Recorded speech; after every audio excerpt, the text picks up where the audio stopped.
Okay, I think we're live. It's always a little bit hairy at the beginning. I'm just trying to oh yeah, we are live. I can see it says live. I'm a bit early as well, so that's fine. Hopefully everyone is here. Okay.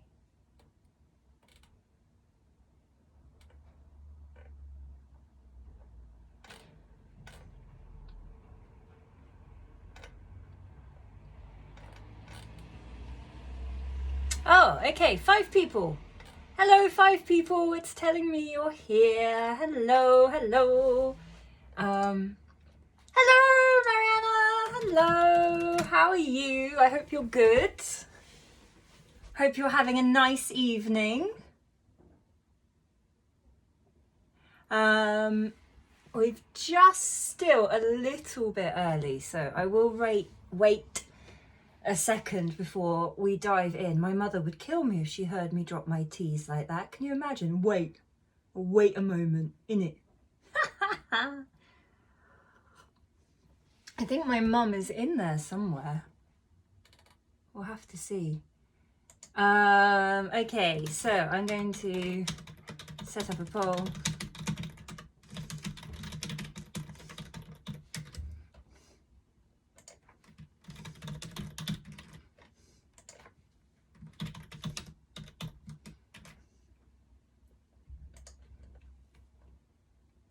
There we go. I am having a nice evening. Yeah, thank you. It's a bit rainy here in Scotland, Quelle surprise, right? But yeah, no, it's been a nice evening so far. How about you? I hope you guys are all having, I don't know where you are. I guess for some of you it's not the evening, right? Some of you it's hello Nina, there she is. I guess for some of you guys it's maybe lunchtime, right? Sometime around then. You think so, huh? Okay. I'm just spinning my wheels a bit here at the moment.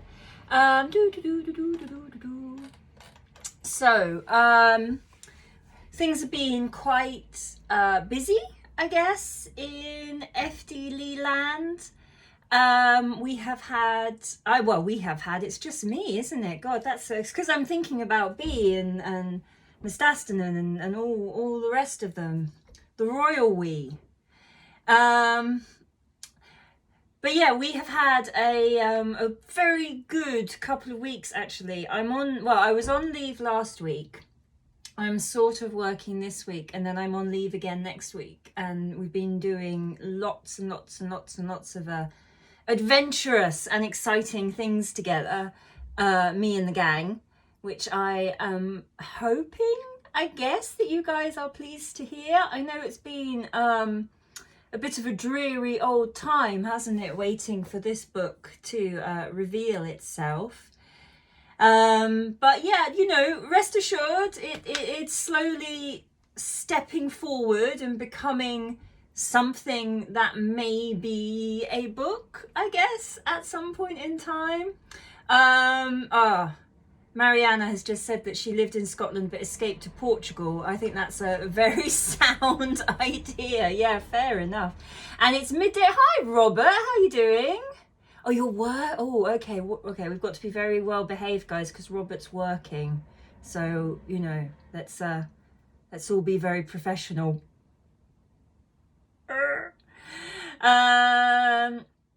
Oh yeah, Miss Daston is about to put on the white suit again. Great rereads, picking up so much more detail this time around. Thanks, Lemmy. Yeah, I'm really pleased about that actually, because as I guess you know, I've tried to put in lots of little clues and little things that will pay off, and you know, that's part of the, I guess, the fun, but also the kind of extreme mental torture and anguish of writing this book at the moment. Is all those little things now are really coming into the fore, and really, you know, I really hope are going to pay off for you guys. I really, you know, more than anything, I really want you to just feel like the whole, you know, the whole journey has been worthwhile and, you know, satisfying, you know, to have taken part in.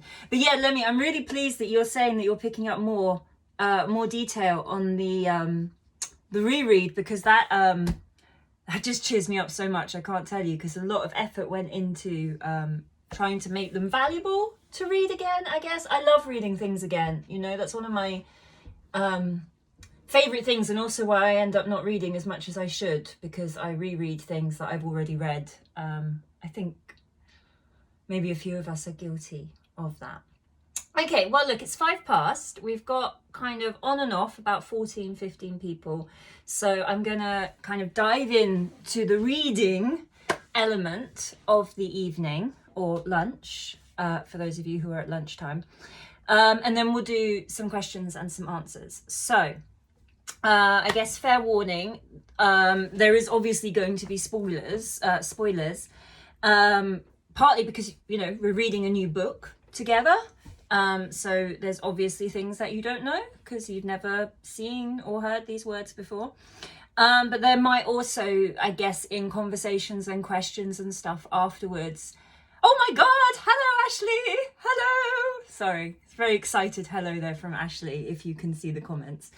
Yeah, so there will be some spoilers for the work, because how can there not be? And then maybe some spoilers as well in the sort of Q&A stuff afterwards, for those of most people, I guess, are up to date. If you're here for a reading for book 5, though, I kind of assume.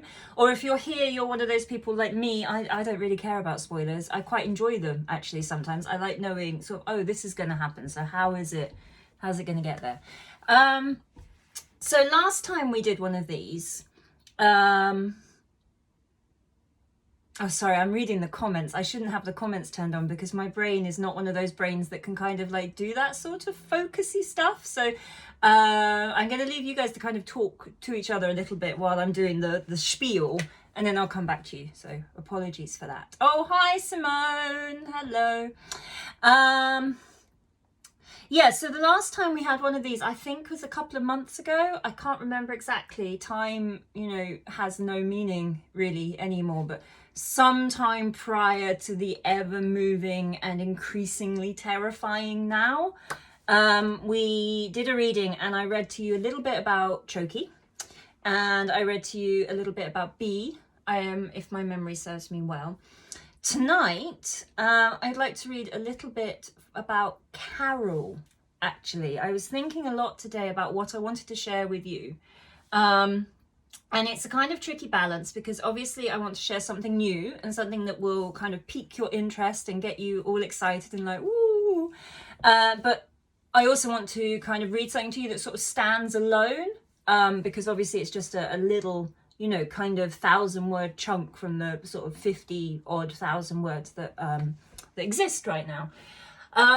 So I'm going to read to you a little bit from Carol, partly because I think it serves that purpose, and also because I think that Carol, particularly in this book, is going to be a very prominent character, and she's one that's always fascinated me.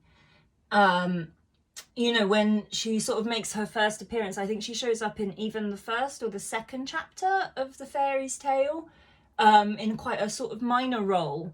But I always knew that she was going to become this kind of central or important figure that she is now. And sort of writing her over the course of these books and having her sort of just, you know, slowly kind of step forward has been really exciting for me, because I knew, as I said, I knew what her journey was and where she was going to end up. And I guess, like everything, it's one of these things now it's here.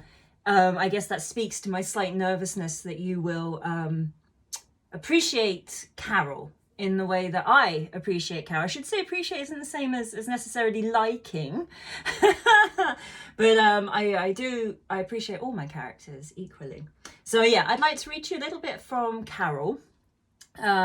As I say, she's become quite an important figure. I'd also love to know, perhaps in the Q&A afterwards, I'd love to know what your thoughts are on these sort of characters like Carol, like Julia, you know, who've kind of started off, I guess Hemmings and Chokey as well to an extent, who've kind of started off on the peripheries way back when and are beginning now to take a much more central focus. I just like to know what you think. I just, you know, it's interesting to me, I guess, how it lands with you guys. Anyway, shall I stop actually burbling and read to you? Would that be, I guess that would be better, wouldn't it? That's what you're here for. So I'm just going to take a sip of coffee just to awaken my senses.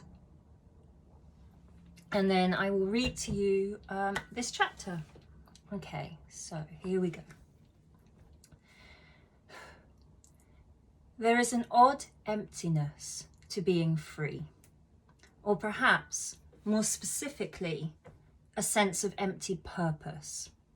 One might very well spend their entire life working towards a specific goal, a house, a partner, a career, a legacy.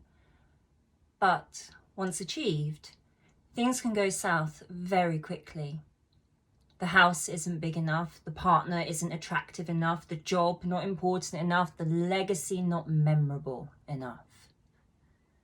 And who can you confess this to? Who can talk you down, remind you of the joys of life, of the wonder of simply existing here and now? Who can you rely on to sit you down, make you a cup of tea, and tell you, no holds barred, that freedom isn't in achievement or possessions, that you can't count success in terms of items checked off a list, that there is more to your brief 1 in a million chance moment of physical and cognitive presence than to look around and say, I want more. Certainly not the people you left behind, those that haven't had your luck, your advancement, your drive, because they wouldn't understand, would they? They wouldn't have any empathy for you, who have everything they ever wanted. And your peers? But reach a certain point, and can you really say you even have peers? Hangers-on, maybe. Friends, certainly not. Your superiors then, assuming you have any. But why would they help you? Why would they want to make space for you in the niche they've carved for themselves? Carol flopped down on her new sofa, staring at the teller's ceiling. It was too hot. Summer wasn't waning nearly quickly enough. And she was so high up, the tower so tall, it had to be hotter up here than on the streets below. The little room she'd rented had always been cool. Dank, really. Cold. Miserable. The tower was much better. Seeing Eleanor had been embarrassing and unprofessional. How dare he publicly allude to their nothing. There was nothing between them. He'd kept her entertained on her rise to the top, and that was it. Hell, she didn't even like him. He was snide and snobbish and tribalist. All his talk of the low fae and the time before the teller when the elves ruled. He wasn't a modern thinker, not like her. Oh, mortal God, she hoped he wouldn't make good on his threat to visit. No, actually, she hoped he would. Then she could give him a piece of her mind without having to worry about Julia's reaction. The things she'd say to him. She'd start by reminding him of his position, that while she had built up Fairies and United, had won the trust and adoration of the whole of Anathlin, he was still flouncing around in tattered rags, trying and failing to make himself seem relevant. He'd make some quip then, wouldn't he? Something smarmy and poetic to hide the fact it was a stupid point.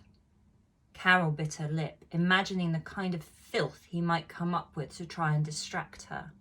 She parried every barb with an eloquence she never quite managed in real life. the ghost of Elinor cowed, Carol decided she could be magnanimous. She would offer him some kindness, a few words of encouragement on his mission. He'd be pathetically grateful, naturally.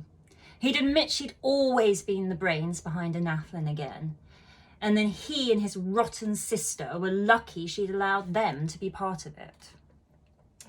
He'd tell her how he missed her since the rally in front of the Genam, that the days had felt like years, that everything he'd expected, wanted, been promised had turned to ash. He'd cry, she decided. He'd fall at her feet, tears staining his beautiful, arrogant face, and stare up at her. Then he'd press his cheek into the soft material of her suit trousers, against her thigh, and her hand would come down to run her fingers through his hair. She could remember exactly the soft tickle of the feathers braided into his plaits. He'd rise slowly, looking to her for guidance.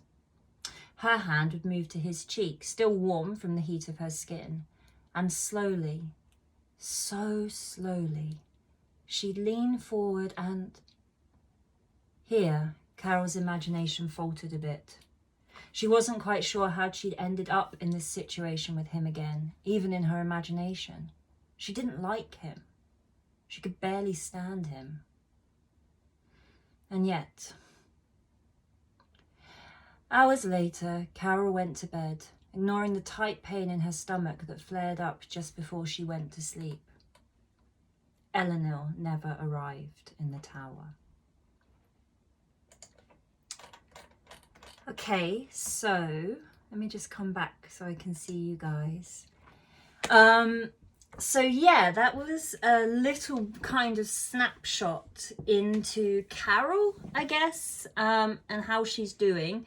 It comes quite early in the story. She's got some way to go, bless her.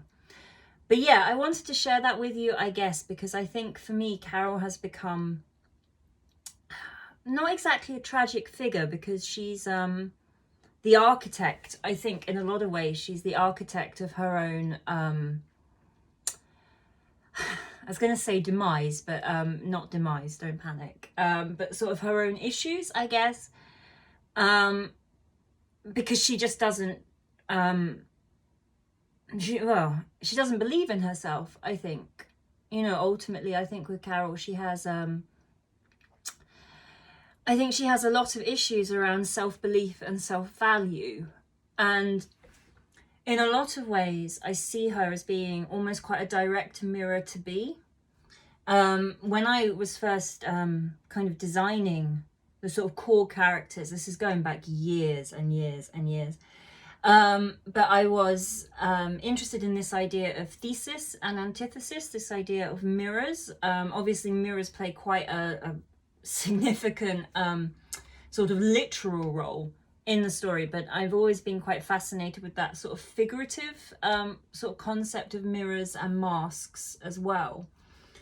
And yeah, when I started writing, I set up a few kind of sort of mirrored characters, Seven and Mistastanen being one of those sort of mirrored sets. You know, to the point where I guess it was Lemmy, wasn't it, who said he's been reading them again, or they've been reading them again. And yeah, I don't know if you noticed this on your reread or whatever, but I played a lot with the colours of Seven and Mistastanen in the first book. And I wanted to use the sort of colours of the clothing they wear to sort of hint towards, you know, their mirrored, you know, the same but opposite kind of mirrored situation around, you know, their lives and their treatment by the Genam and their sort of, you know, their treatment towards themselves. But yeah, equally for me, Carol and B have always been quite mirrored characters, where I think, you know, what's the expression there? But for the grace of God, I think B potentially could have ended up really quite similar to Carol, actually, especially when she first arrived in Anathlin. you know, after the disappearance of her father, and her kind of guilt and trauma surrounding that, and this sort of sense of guilt and codependency, or kind of revolted codependency, I think, is Bee's problem. I think she's naturally quite codependent, but she doesn't want to admit that to herself because she's frightened of being abandoned again. And I think that's very similar to sort of Carol's central sort of central psychology, is this idea that she has, you know, again, been abandoned slightly differently from Bee, where Bee was accepted. And again, these are the slight differences, aren't they? Where Bee did grow up in quite a loving environment until the kind of disappearance of her father, whereas Carol grew up in an environment where she was always ostracized. She was always seen as the outsider. You know, she's from this kind of fallen fallen aspect of that family tree. But yeah, sorry, I'm kind of just entertaining myself now talking about these characters. I hope it's something that you guys are enjoying. But yeah, it's something that was always very fascinating to me, as I say, with these kind of mirrors, and how, you know, there is this element of needing to find your opposite to kind of fulfill you and to challenge you and to move you forward. But then also I think there is this tension as well between these sort of mirrored personalities, where the similarities are so similar that they make the differences starker and perhaps harder to bear, which is certainly how Carol has always responded to Bee. I suspect if Carol was a bit more self-aware and a bit more reflective, if she got some therapy, I mean, basically, right, God love her. A lot of these people need therapy. If anybody ever wants to write a fan fiction where it's basically just these characters going and seeing a really good therapist, like, you have my blessing. Go for it. Go crazy. Go crazy. But yeah, I think that was always a big problem for Carol in terms of, you know, when Bee started coming up through the ranks. Obviously she's got some kind of tribal prejudice. I'm not going to skirt around that. She's, you know, inherently quite tribalist, you know, the term I use in my books for, I guess, for racism, right? So there's no excuse for that at all. But yeah, I do think particularly Bee was quite threatening to Carol in a lot of ways because of that similarity. And I think also that's potentially why Bee, although she's quite spiky around Carol, and understandably so, because Carol has been, you know, historically incredibly vile to Bee. And again, she doesn't deserve Carol. Bee doesn't deserve's not the right word, is it? Oh, excuse me. Bee doesn't owe Carol, you know, I believe anyway, any level of forgiveness or anything like that for her behavior. But I do think with Bee, you know, where she had that slight, you know, difference at the beginning, where she, you know, she did grow up in a very loving environment. And I think as well where she made friends, you know, and God bless really Joan for that, Joan and Melly. But I think where Joan and Melly sort of took her up and took her under their wing, no matter sort of Bee's, you know, distrust of those relationships to an extent. I think that made a big difference. And I do have to wonder what might have happened to Carol if she had those slightly different elements in her life. I've just seen the comment from Mariana about the fan fiction. Write it, Mariana. Come on. Now's your time. Now's your moment. So yeah, that's kind of where I'm at, really, I guess. I don't want to kind of go into too much now, because if I start kind of babbling on any further, I guess, about Carol and Bee, then I'm really going to get into some, you know, genuinely spoilerish territory, which I don't, you know, I don't really want to do with you guys. I've got another little reading for you as well, but I guess before I go in, I don't know, I could have a look through the comments. Shall I see what you guys have been saying? Bear with me, because as I say, I can't speak and talk at the same time. It's not my skill set. Oh, everyone, oh guys, you seem to like it. Oh, thank you. That makes me really happy, actually. I honestly, you've got no idea how much I live for your validation. Like, it's crazy. Thank you. Yeah, okay, cool. I don't know if anyone has any questions right now. There's always like this element for Q&A. You don't just have to listen to me babbling on. If anyone's got any questions right now and wants to pop them in the chat. Otherwise, alternatively, I'll do another quick reading for you and you can have a think now. It would be amazing if you could do one of these a while after the last book so that we can get a depth of view of the characters to see if there's anything we've missed. Oh, Simone, yeah, that's a nice idea. Yeah, sure, definitely, happily. I mean, hopefully by the time next year rolls around, there'll be conventions and things back again as well. But yeah, no, I'm totes up for that. Yeah, of course, absolutely, no fear. We will set that up, Simone. Thanks for such an awesome suggestion. And if the time comes and you haven't seen it, please just, just comment on Facebook or email me or something, because I am scatty.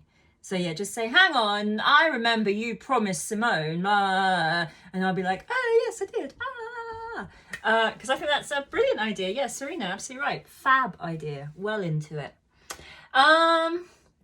Okie, well, I can't see any like massive questions coming through right now, so I will have another sip of coffee. I'm drinking so much coffee at the moment, guys, honestly. And I'll read you another little bit. Does that sound good? I'm going to assume it does. I think there's a slight delay between you commenting and me seeing them, so I'm gonna go with the flow and assume that you guys are raring to go.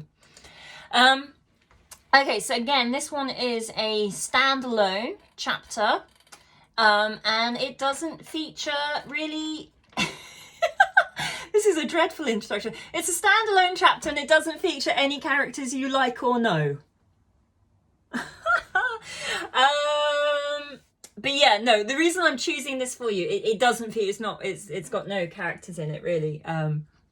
But I think it's quite an interesting one in the terms of redaction, which is, obviously, again, it's one of these things, isn't it? It's been sort of floating around the books for a while. And we've never really kind of gotten into it. There's been hints and clues and stuff about what it is and how it works. I don't know if you guys... oh, gosh, I can't remember his name. Isn't that awful? The little dwarf guy who got redacted at the beginning of the Cascade. Oh, if somebody can remember his name, do help me, because he was only in it for 2 chapters and I grew really fond of him, and then but yeah, so we've seen a little bit anyway of that little guy. I want to say Henry, but it's not Henry. Henry's the contents department head, although not anymore, right? Sam!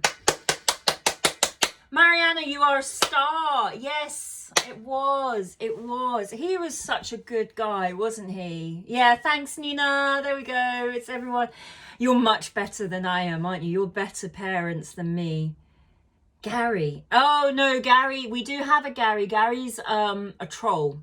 So you're not wrong, Serena, but yeah. There's too many. There's a lot of people to keep track of, isn't there? And imagine how I feel. Honestly, I've got spreadsheets. But yeah, anyway, back to the point.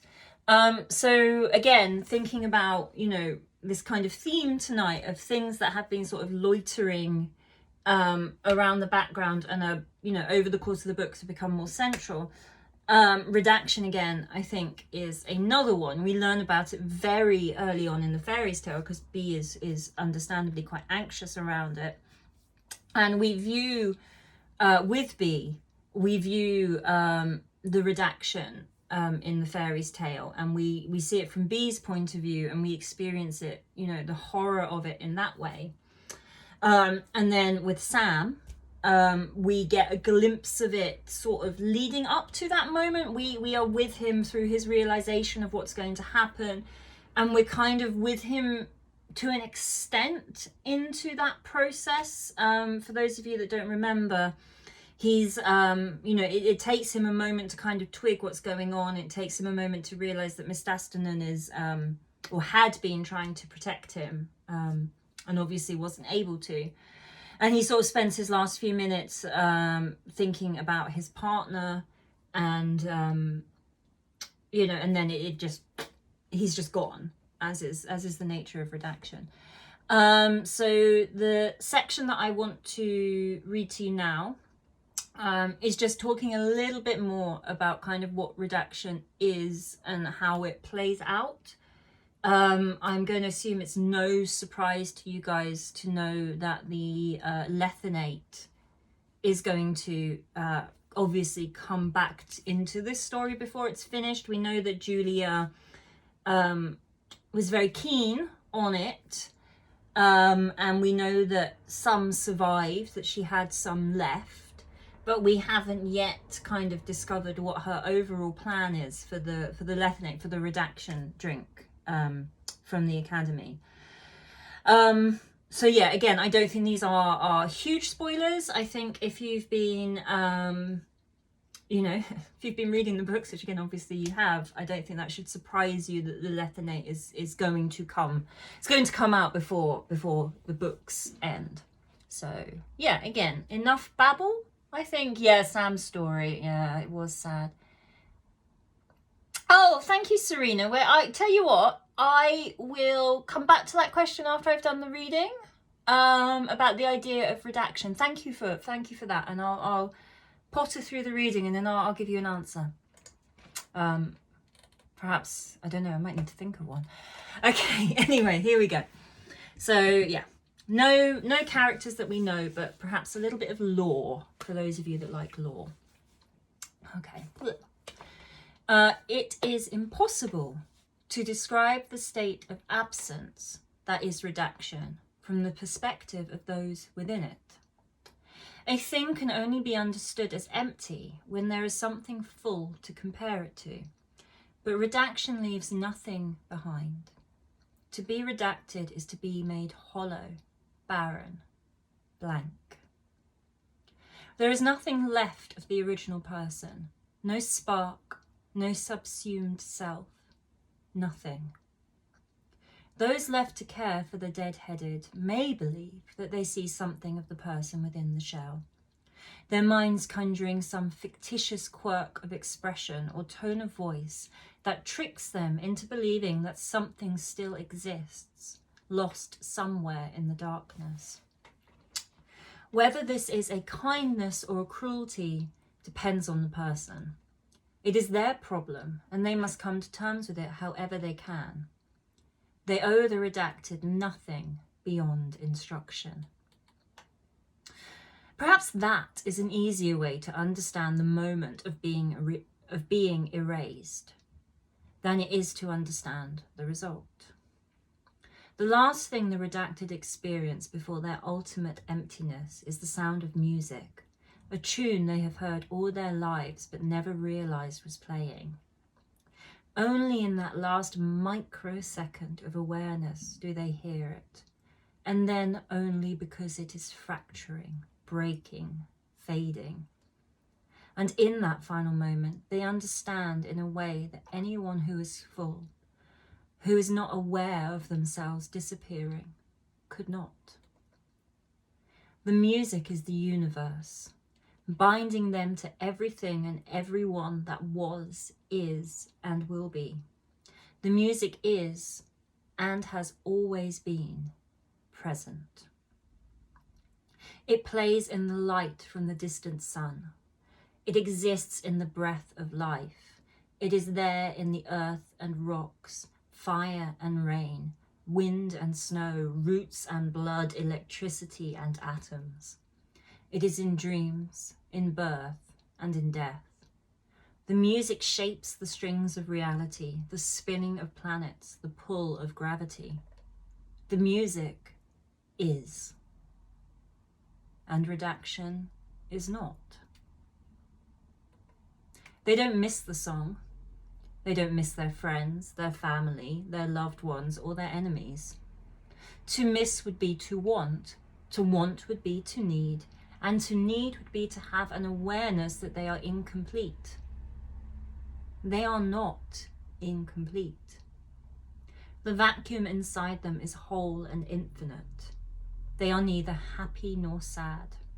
They take no satisfaction and feel no displeasure from their state. They are the absence of the music, the darkness where nothing can reach. They are beyond life and cannot truly be touched by death. What can death remove that hasn't been lost already? And whatever it was that was them, their note, their instrument, their tune in the wide and expanding chaos of the song, has been muted. The redacted will not reincarnate, will not go to heaven or hell, will not return their song to the earth, will not join with the universe. They are nothing. But they can be instructed. The void within them doesn't seek this and doesn't refuse it. Leave the redacted alone and they will simply stand, sit, collapse, die, rot. Kinder to tell them to eat, to clean themselves, to bathe and dress and move. For those left behind, caring for the redacted is a full-time job. You cannot leave them for any period of time. Put them to bed and they will lie there while sweat blisters their skin and ulcers form. Forget a meal and they will not eat. The responsibility is both terrifying and tedious. Lucky then that the redaction department has whole teams of white suits to manage the deadheads. Shifts dedicated to keeping their bodies alive, scores of fae whose only job is to remember to instruct them. Almost all the redacted end up in the care of the redaction department eventually, no matter how determined their loved ones are to care for them themselves, how deep their hatred and anger with the white suits sits within them. Like the void inside the redacted, it is inevitable. The Tompt receives its latest instruction without thought or feeling. Its new task sinks into the darkness and is lost, beyond reflection or choice or morality. It takes the bag containing the small bottles of white chalky liquid and flies through the mirror into the castle. It keeps to the shadows because it was told to. It finds the people where it was told they would be. It opens each bottle carefully because it was told to. It places the lip of the bottle gently against the sleeping humans' mouths and pours the liquid down their throats. It replaces each empty bottle in its bag and, when it is finished, it returns to the redaction department, where it is told it is needed somewhere else. It goes where it is told to go. It does not think on what it has done, does not hold its actions as memory. And, in Weissmat, 4 more people hear the music for the first and last time. Okay, that's it. That's that one done. So yeah, that's a little bit, I guess, about redaction, a little bit more going on there. So yes, Serena asked a question, so let me come back to Serena's question, which is, for those of you that can't see the comments, Serena asked, where did the idea for redaction come from? It's an amazing way of showing the utter control they have over civilians. Yeah, that's a really wonderful question, thank you.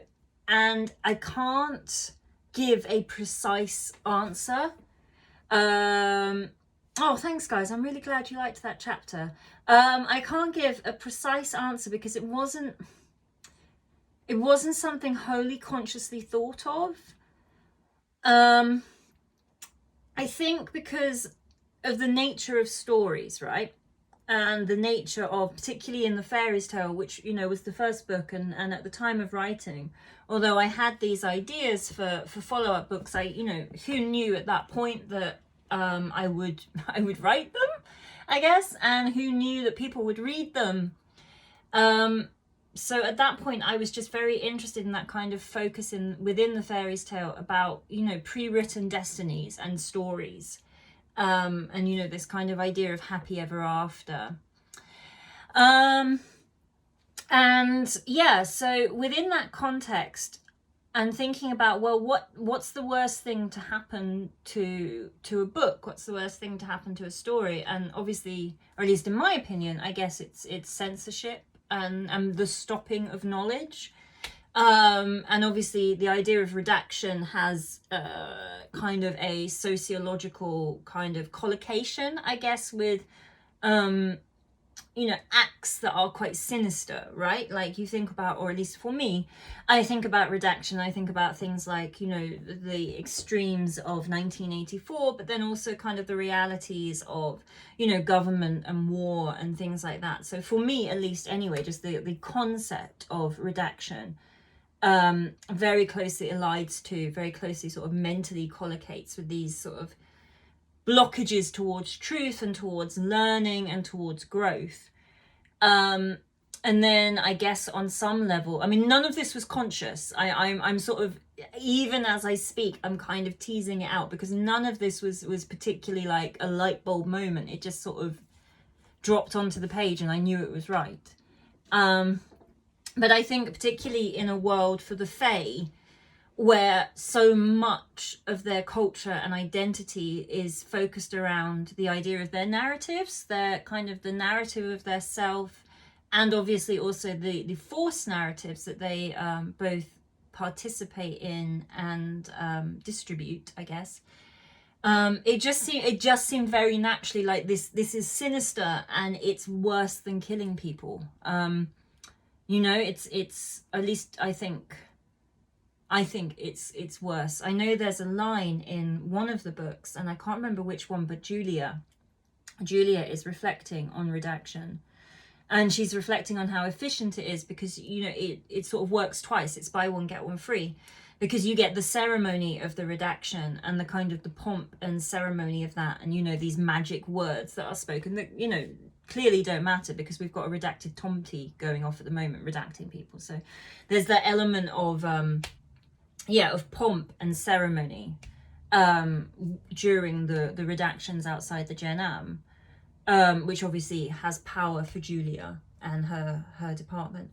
But then also there's the fact that the redacted are still there. They wander around. They are certainly within the Gen Am, and you do sort of see them, not often admittedly, but you see them out and about. And I think that serves that kind of double purpose for Julia. It's that constant kind of drip reminder that we can take it away from you. Everything that is really you, we have power over that, and you don't. And I think that's just, I mean, that to me anyway is absolutely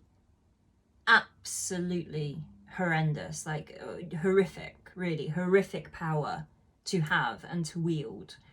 And arguably I would think, a fate worse than death, but certainly for me, I think that the concept of redaction is because as I said in the text, myself, I'm not a hugely kind of spiritual person, but again, when I was thinking about this to write and to explore, it occurred to me that whatever is your soul, or whatever word you want to use for that. As I say myself, I'm not hugely religious, but I mean that's gone. So not only are you kind of dead now, but you will always be dead. Like any option is lost to you. Your narrative, your story is just it's just redacted, it's erased. And then obviously as well, your family are kind of left to deal with that, assuming you have any. I don't know. Yeah, anyway, sorry, this has become, again, a trademark faithy ramble. Yeah. But no, I guess that's it for me. I didn't really have, the idea, if I'm completely honest, Serena. It wasn't like a light bulb moment. It was something that came along very naturally and makes sense to me in a very subconscious way that I have tried to make conscious, I guess, in that rambling answer. But it was just a very natural horror for me to include in my books, and I felt perhaps a bit more horrible than just killing people. Not that isn't awful, my God, don't get me wrong. How else are we doing? We got any other questions? I'm just looking for question marks. Sorry, guys. Oh, you love the rambles. Thank you. Where do they go? Is the music souls joining with the tree? Oh, Ashley. Oh, ho, ho. What a good question. And Pam is asking, where did the idea for the music come from? So these are two kind of similar questions. The idea for the music came from my very rudimentary understanding of kind of, I'm not even sure what I would call it. So string theory is kind of this scientific principle of kind of universes. My knowledge of this is incredibly out of date, and I'm sure all the terminology has moved on. It's, you know, about 10 years or so since I was quite obsessed with this thing. So if there's scientists out there and I've got this all wrong, I admit freely my knowledge is very far out of date. But yeah, when I was an undergraduate, it's more than 10 years. I'm trying to lie about my age, guys. I've just realized it's when I was an undergraduate. But yeah, when I was an undergraduate, for whatever reason, who knows why, access to a library, I got very interested in kind of these concepts of, I guess it's multiverse now, isn't it? These kind of concepts of multiple universes and how things tangle together. And I got very interested in this kind of concept of string theory. And one of the elements, I don't even know if I remember this correctly, if I'm honest, but as my memory serves me, one of the elements of string theory was this idea of music. That there is a musical connotation in terms of these universes all kind of strung up and tangled around each other and so on and so forth, which at the time just stuck with me. As I say, I don't know what the latest kind of theories are, I'll be honest, but that really stuck with me, and I've sort of had a kind of side interest, I guess, in this sort of more cosmic science. I'm not a scientist. I'm very much a humanities person. I don't have any scientific qualifications, so this is you know, this is me with my face pressed up to the glass looking at all the delicious cakes that I can't eat or understand. But it's nevertheless, it's always interested me. There's a really interesting book by a guy called Marcus Chow. Let me just Google that. Called I think it's called The Universe Next Door.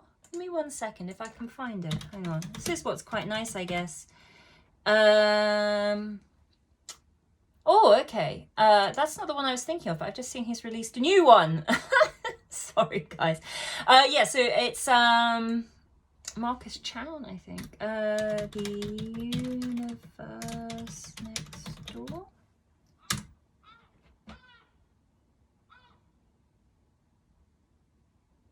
Yes, Chown. I'm sorry, Chown. Chown. Marcus Chown. Yeah, so he wrote a book called The Universe Next Door. Again, a number of years ago. And those kind of things, you know, it's nice, those books, because they're sort of written for for dummies like me. And I love them. There's something about that sort of level of science that I find fascinating. And that started with this sort of string theory book. I've got it on my shelf somewhere, but I won't get up. I'll post it at some point. The string theory book that I read when I was at uni. And music was a big. I'm sorry again. Music was a huge part of that, and that's where the idea of the music came from for these books. This idea that that it's always there. And because it's always there, we don't pay attention to it, which I don't know I mean, this is just fiction. I don't know if that's in any way possible or not. But yeah, just this idea that the music is always there, and we don't hear it. And again, it's been this kind of, oh, lovely. Good question, Nina. Hang on. Again, it's been one of these things that's sort of been there for a while, right? So again, I'm sure you guys remember, because this has been a returning motif, is that when the magic gets too powerful and it begins to start hurting people, they hear this kind of, you know, drumming, like very aggressive, horrible drumming. But then at other points, I think Cindy experiences it slightly differently because she's obviously a human being and not a fae. But when she bee transports her, for Cindy, the music is much kinder and much gentler, because she doesn't have that kind of exposure that the fae have. But yeah, so again, that music has always been there, and it was inspired by this kind of concept of string theory and music holding all these universes together, which it just, yeah, it appeals to me. That really literally fills me with wonder.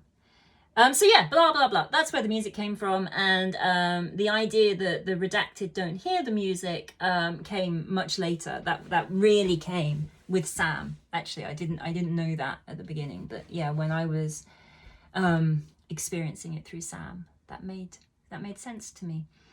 Looking for more question marks. You guys are writing lovely comments, and I will read through them, but I'm just trying to find the questions right now so I don't leave anybody out. Where did the music come from? Does Julia know the full impact of redaction? No, because it hasn't happened to her. I don't think it how can you know it? The people that it's happened to can't talk about it, because to them it's, again, it's this sense of, for them, there is nothing else. Like, imagine just being filled from the tips of your toes to the ends of your fingers to the top of your head with kind of thick black paint. And that's what it's like. They can't possibly describe it because they're full of paint. They can't say what it's like to be full of paint because they're full of paint.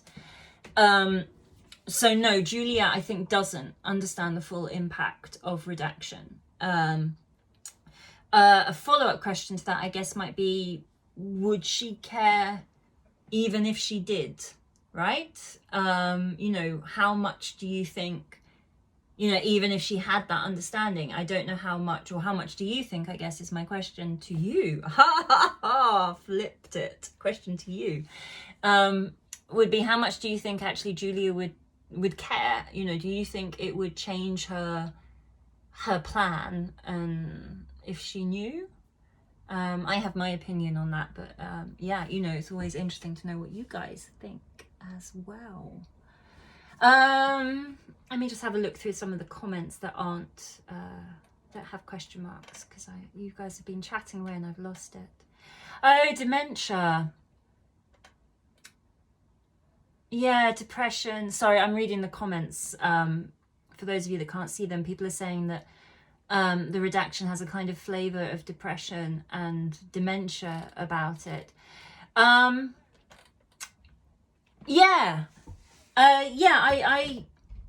think there is some. I agree with that. It's not for me to validate, what you take from the book. So me saying I agree with that is neither here nor there, I think, to be honest with you. But for what it's worth, yes, I do agree with that. Depression particularly, I guess those of you that sort of follow my adventures closely will know that I've had a lot of issues around kind of mental health and depression and anxiety and things like that. Thankfully, I'm on wonderful head medicine now. I'm on SSRs, I think they're called, which has been a real turning point for me in terms of kind of functioning in the world. So yeah, I think there probably is, it would seem logical to me that perhaps some of my experiences with that bleed through. But equally, I think everyone has their own experiences and read things in their own way. And I think that's what it's about. Reading and experiencing narrative is about developing, it's about experiential learning. We read in order to gain an understanding and an empathy with situations and environments that we would not normally have access to make us better pack animals. That's the evolutionary purpose of reading. That's why our brains are so good at imagination, is because, back in the dawn of time, the ability to connect kind of visually, emotionally, blah, blah, blah, imaginatively with stories was a survival trait. There's a lot of research. Sugiyama did a really interesting paper on this, but there's a lot of kind of social evolutionary work into that. So yeah, I mean, I think that what you guys pick up on in terms of Redaction, or indeed in terms of all the characters really in their journey, is going to be relevant to your own experiences, but also hopefully will give you that element of experiential learning as well, where you might pick up things that maybe are not so familiar to you and will help you to develop empathy and become a better member of your community. What have we got? Okay, so Julia, yeah, people are kind of saying they don't think she would care. I'm inclined to agree. I think Julia is incredibly determined and forceful person, and I don't think she would worry about that kind of morality. Again, I'm very very fond of all my characters, but that doesn't mean I necessarily agree with them. I'm just looking for some questions, bear with. Redaction to me reminds me of being on head meds and being so numb that you're having an out-of-body experience. Maybe the deadheads are aware. Yeah, I get that. When I first started my head meds, I remember feeling like there was... This is a question, sorry, or a comment/question from the comments. Yeah, I remember when I first started my head meds, it was very strange because I felt this very clearly, that there was kind of a sheet of glass sort of kind of bisected through my neck. And everything that had driven me at that point to a real breakdown, actually, it was not a good happy point. And that all the twists and turns that had sort of driven me to this breakdown, they were beneath the glass and they still existed and they were still there and I could see them, but the glass stopped me from kind of touching them. And that was a very strange, I was very hyper aware of it when I first started taking the medication. I don't know what the situation is now. I certainly don't have that piece of glass. I think it would be naive to think that they've disappeared. They're probably still there. But no, for me, anyway, my headcanon is that the redacted really don't know. I think that's possibly the only blessing, in a sense, is that for me, they're really not aware. But if you want to explore the idea that they're aware, that, again, I have, it's up to you. What you take from it is what you take from it. Is Redaction a natural event that the fairies discovered and Oh, Nadia. Okay, is Redaction a natural event that the fairies discovered and manipulated, or was it made for control? Both is the answer to that. This will go into relatively spoilerish territories. But I know I can do it backwards. So if you remember West in the academy, she had a theory about where the redaction stones, the lethanate drink is a concoction of those stones, and obviously the fae, the ceremony is nonsense, but they do need to touch the stone to somebody's head. The eraser, as they call it, because when they've got a vibe, they lean in. Yeah, so West had some theories about that in the academy. And it's worth, you don't necessarily have to do a whole reread, but it is worth, potentially going back to some of West's theories and some of West's predictions. But yeah, she did have a theory about that. And the reason why she called it called her concoction the lethanate is because her theory was that it came from the Lethe, the river of forgetfulness in hell, in Hades. So Hades has a few different kind of zones, if you like, and it has a few different rivers. And yeah, the Lethe is one of those rivers, and it's the river of forgetfulness. I think forgetfulness is probably the right way to describe it. And that's, Nadia, that's all I'm going to say on that, actually, because I think that's enough to sort of give you an answer, and I think if you want to put more together, you probably can. Yeah, okay, sorry, I'm just looking at the questions. I hope that's all right, Nadia. Then you're the first person that's asked me a question I haven't given a straight answer to. But I hope, I'm sure you don't mind. You've been on board for a long time. I'm sure you're used to my capriciousness. Okay,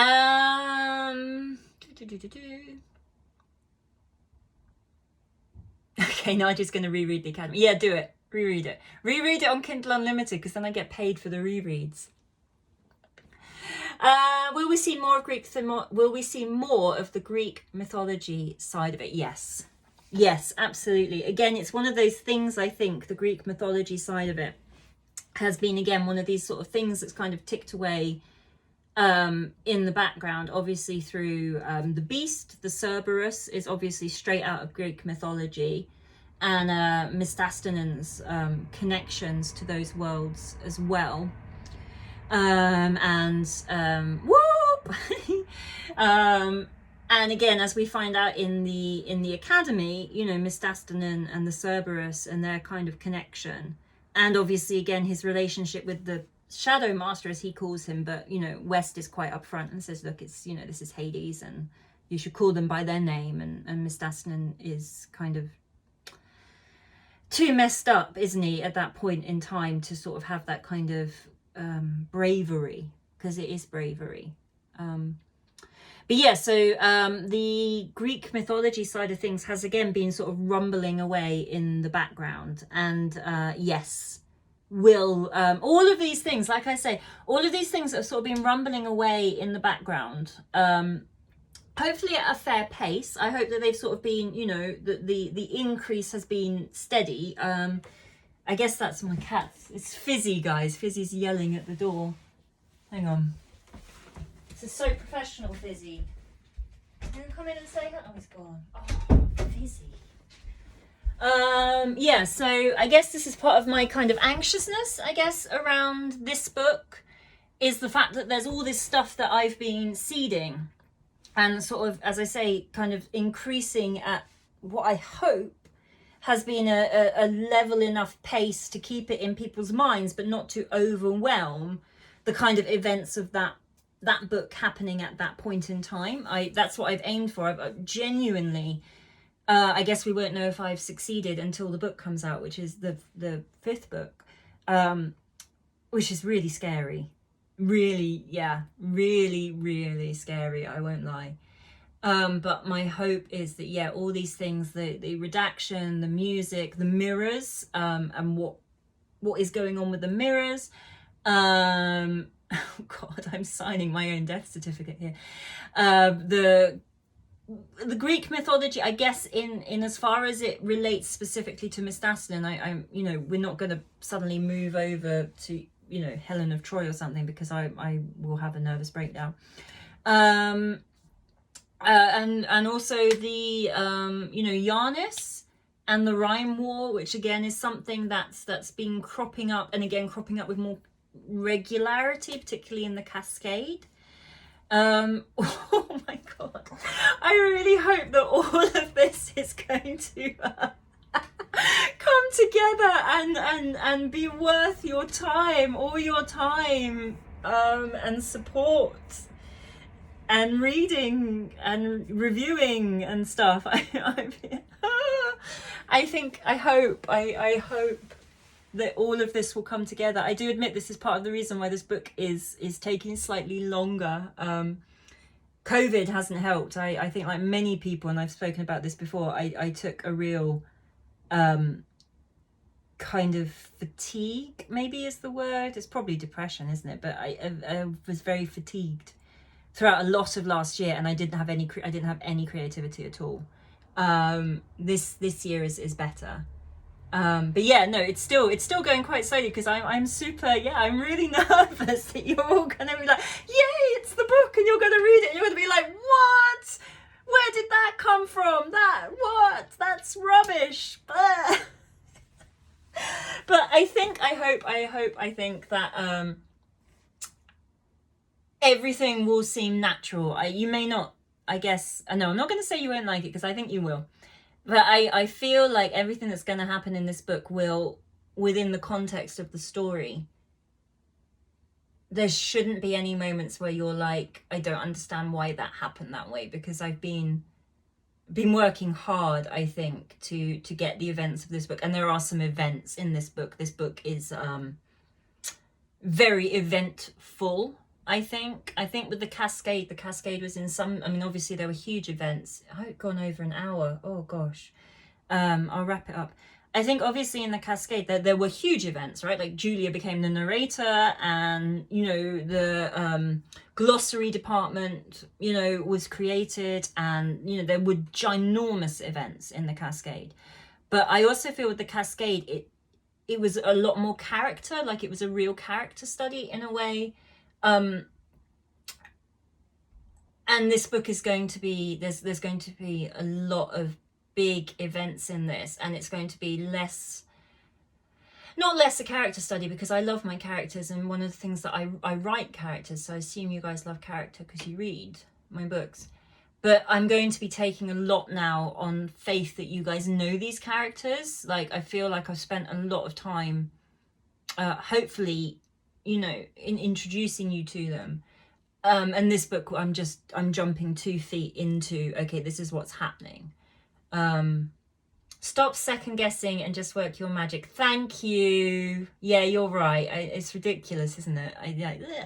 But yeah, no, so with this book, it's all hands on deck. We hit the ground running, and my hope is that everything will pay off and everything will make sense. And I'm putting my trust in you guys. I don't think I need to, in this book, you know, spend time kind of explaining in that sense. I feel like you know the characters as well as I do.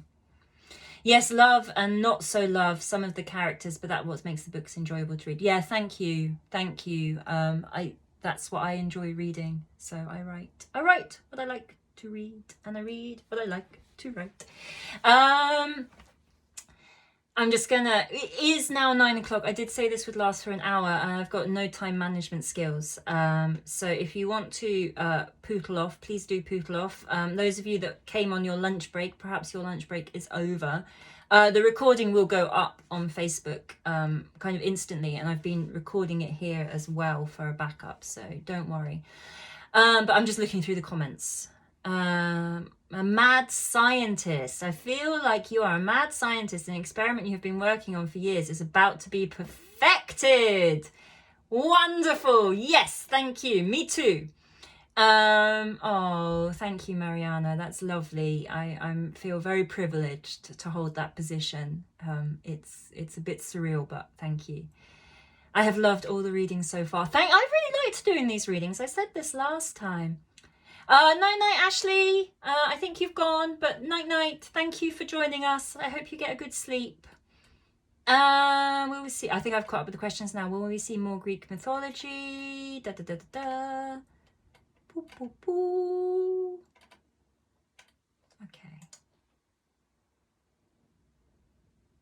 Okay, excellent. Yeah, I think I've caught up with everybody. And any questions. So if you've got a burning question, something that you want to know that hasn't been touched on, now is your moment, because I'm wrapping up otherwise. Does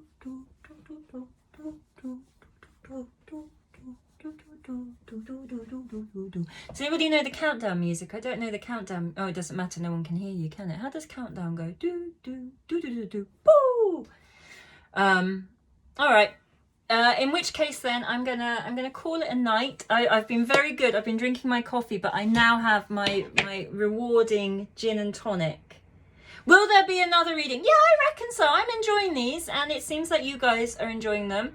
Again, I'll give it a bit of breathing room before the next one. But yeah, I think there'll be another reading, and I'll definitely come back to that idea of doing one of these, you know, when the series has finished, maybe in Zoom, so it makes it a bit easier for you guys to talk to me as well. I'll work that out. Facebook Live is easier for me to manage in a lot of ways, but yeah, I might work Zoom out for that one, so it's a bit more of a round table rather than a talking head. But yeah, there will. Bye, Pam. Hi, Joy. Thank you, Joy. I'm just going to say goodbye to everybody now, or whatever, as you pootle off. But yeah, thanks, Joy. Thanks, Simone. Thanks, Serena.